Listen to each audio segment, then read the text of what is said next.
नमस्कार दोस्तों। ड्रग्स मामले में सिद्धार्थ पिठानी जेल के अंदर बंद है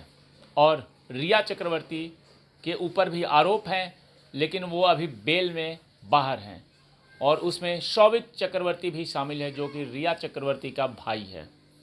आज मैं आपको इसलिए बता रहा हूं कि इस मामले में थोड़ा सा अपडेट्स है और वो अपडेट ये आ रहा है कि ड्रग्स मामले में बार बार बेल पिटीशन दाखिल करने के बावजूद भी सिद्धार्थ पिठानी का बेल नहीं हो रहा है और हो सकता है कि इस मामले की जब अंतिम सुनवाई होगी तो उस वक्त सिद्धार्थ पिठानी को बड़ी सज़ा हो सकती है। मैं आपको ये बताने वाला हूँ कि सिद्धार्थ पिठानी अपना जुर्म कबूल कर सकता है, क्योंकि सिद्धार्थ पिठानी को छूटने का अब कोई रास्ता नहीं दिख रहा है और उसकी बेल पिटीशन कई बड़े वकील लगा चुके हैं, लेकिन हर बार उसे नाकामी साबित हो रहा है, नाकामी मिल रहा है। इसलिए अब जो सूचना है उसके मुताबिक सिद्धार्थ पिठानी अपना जुर्म कबूल करेगा और जुर्म कबूल करने के साथ ही इस केस से बहुत सारे राज खुल सकते हैं कि ड्रग्स पेडलर और ड्रग्स जो माफिया हैं उनके साथ किसके और कितने संबंध हैं। और जैसे ही सिद्धार्थ पिठानी और रिया चक्रवर्ती पे जुर्म साबित होगा तो उनको लिए ये बड़ी ही एक लाइफ चेंजिंग मोड हो जाएगा और ये देखना होगा कि इसमें कितनी बड़ी इनको सज़ा होगी, क्योंकि मैं जो बताने वाला हूँ वो आपको आज उस एक्ट के बारे में बताने वाला हूँ कि सिद्धार्थ पिठानी को कितनी सज़ा होगी और भारत के अंदर इसके क्या नियम कानून बनाए गए हैं। आपको बता दूं कि साल 2008 में यह व्यवस्था दी गई थी कि एनडीपीएस एक्ट के तहत ड्रग्स रखने के मामले में सज़ा यह देख करके तय होगी कि कितनी मात्रा में ड्रग्स आरोपी के पास पाई गई है, यानी 1 किलो से कम तक ड्रग्स रखने की व्यावसायिक नहीं माना गया है और निजी इस्तेमाल के लिहाज से ड्रग्स मिलने पर आरोपी को 10 साल की कैद, जबकि कमर्शियल मात्रा में ड्रग्स पोजीशन पर 20 साल तक की कैद का प्रावधान है। और ये तो हुआ ड्रग्स रखने पर, लेकिन ड्रग्स का जो ट्रेड होता है, क्योंकि सिद्धार्थ पिठानी और रिया चक्रवर्ती का जो मामला है वो ड्रग्स ट्रेड का है, ड्रग्स पैडलर से संबंध का है और उसमें इन लोगों पर जो भारत के संविधान आर्टिकल 47 है उसमें ये लिखा गया है कि रोकथाम, ड्रग्स नियंत्रण रोकथाम के लिए शक्ति जो भी राज्यों को दी गई है, ड्रग्स के नियंत्रण के लिए 3 कैटेगरी बनाया गया है जो वर्तमान में है। एक एलएसडी मेथ जैसे साइकोट्रोपिक पदार्थों की श्रेणी है, दूसरा श्रेणी है चरस गांजे अफीम का और तीसरा श्रेणी है मिश्रण वाले केमिकल पदार्थ का। तो ये सारे श्रेणियों में सिद्धार्थ पिठानी और रिया चक्रवर्ती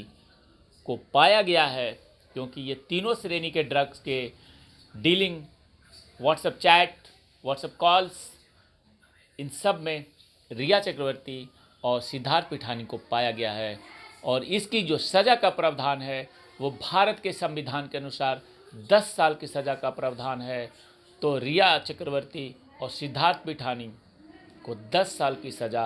हो सकती है, वो सिर्फ़ और सिर्फ ड्रग्स के मामले में, जबकि जो सुशांत सिंह का मामला है वो इसमें कहीं भी अटैच नहीं है। अगर उस मामले को भी अटैच किया गया और वहाँ भी अगर कुछ गुनाह साबित होता है तो ये मामला 10 से बढ़ कर के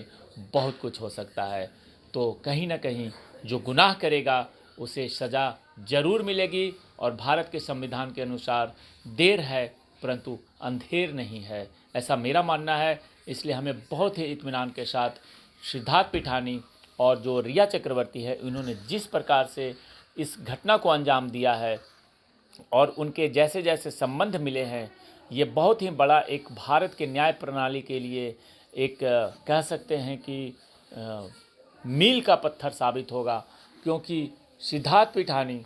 जेल में बंद है परंतु वो रुक नहीं रहा है और उसने कई बार ऐसे कोशिश किए कि वो जेल से बाहर आ जाए। इसके लिए उसने शादी का भी बहाना बनाया, परंतु भारत की जो कोर्ट है वहाँ भी कोई ऐसे लोग नहीं बैठे हुए, उन्हें भी पता है कि सिद्धार्थ पिठानी किस प्रकार से अपने चाल को चल रहा है। इसलिए सिद्धार्थ पिठानी की जो बेल पिटीशन थी शादी के वक्त की, वो सिर्फ उसे शादी के लिए 10 दिन की छूट मिली थी और अब जो है सिद्धार्थ पिठानी जेल के अंदर बंद है। अभी तक वो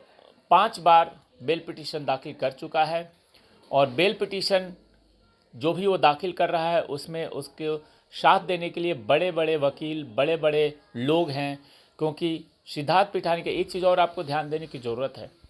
सिद्धार्थ पिठानी एक 40,000 रुपये महीने पे नौकरी करने वाला इंसान था। वो कोई करोड़पति इंसान नहीं था, न वो बॉलीवुड का कोई ऐसा नाम था कि उसे पैसे की कमी नहीं हो। लेकिन इनको फाइनेंशियली मदद कौन कर रहा है? ये बहुत गंभीर बात है कि एक ऐसा नौकरी पेशा आदमी जो कि जेल के अंदर बंद है और 5 बार अभी तक वो बेल पिटीशन की याचिका दाखिल कर चुका है और 5 बार उसने बड़े वकील का सहारा लिया और ऐसे वकील का सहारा लिया जिनकी फ़ीस कम से कम एक बेल पिटीशन के लिए, एक डेट पे जाने के लिए 5 से 10 लाख के बीच में होता है और वो पैसा उसने पे किया है। अब एजेंसियों को ये भी जांचना चाहिए कि जब से सिद्धार्थ पिठानी जेल के अंदर है तो उसके अकाउंट में क्या क्या ट्रांजैक्शन हुए, कहाँ कहाँ से पैसे आए और किसने भेजा। साथ ही साथ सिर्फ सिद्धार्थ पिठानी नहीं, उसकी पत्नी के भी अकाउंट की जांच होनी चाहिए और उसके फैमिली मेंबर्स के भी अकाउंट की जांच होनी चाहिए कि ये जो बेल पिटीशन के लिए याचिका जो दाखिल की जा रही है उसमें जो फाइनेंशियली जो ज़रूरत है, यानी कि जो वकीलों का फ़ीस देना होता है, वो पैसा कहाँ से आ रहा है, कौन दे रहा है। और ये जो जांच है ये सिर्फ और सिर्फ सिद्धार्थ पिठानी ही नहीं, ये रिया चक्रवर्ती के अकाउंट की भी जांच होनी चाहिए। क्योंकि रिया चक्रवर्ती भी जेल से बाहर है और उसने शुरू में 2 ऐसे वकीलों को हायर किया था जिनके की फ़ीस काफ़ी ज़्यादा थी। और रिया चक्रवर्ती के फाइनेंशियल ट्रांजैक्शंस, फाइनेंशियल जो उनका स्ट्रेंथ है उसकी भी जांच करनी बहुत ज़रूरी है। क्योंकि इन दोनों के ऊपर पूरा शक है और इन दोनों ने ऐसा सुनने में आ रहा है कि जल्दी ही अपने गुनाह कबूल करने के चक्कर में है, सिद्धार्थ पिठानी खास करके। रिया चक्रवर्ती तो अभी बाहर घूम रही है और उसे ऐसा लग रहा है कि वो अब इस केस में कुछ भी नहीं है, वो बाहर आ चुकी है और अपने नॉर्मल लाइफ में जीने की कोशिश कर रही है। इसके लिए वो फ़ोटोशूट करवाने से लेकर के पीआर एजेंसियों को भी हायर कर रखी है ताकि उसे ये ज़माने को दिखाना है कि अब उसे कोई गम नहीं है, अब उसे कोई डर नहीं है, वो बिल्कुल फ्री हो चुकी है। परंतु हमें एक चीज़ का ध्यान रखना है कि भारत का जो कोर्ट और कानून है वो बिल्कुल ही मजबूत है और हमें भारत के कोर्ट कानून पर विश्वास रखते हुए इतना ज़रूर हमें श्योर है कि इन जो गुनहगार हैं उन्हें सज़ा ज़रूर मिलेगी और सुशांत सिंह राजपूत के जो ये गुनहगार हैं ये एक न एक दिन ज़रूर सज़ा पाएंगे। हमें इसी पॉजिटिव सोच के साथ बने रहना है और लगातार मैं अपने इस चैनल पे आपको सुशांत सिंह राजपूत से अपडेट देते रहता हूं। अगर आपने मेरे चैनल को सब्सक्राइब नहीं किया है तो आप चैनल को सब्सक्राइब कर लें। जय हिंद, जय भारत।